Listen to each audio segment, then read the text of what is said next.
жаңада кім көп секунд тұрады ол жігіт. Мен тақым мықты. Кто ты в кровати деген осыдан көреміз.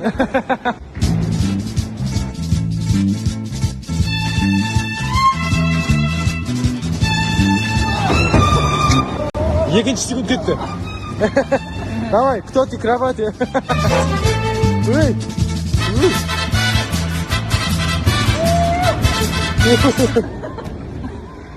Где-то.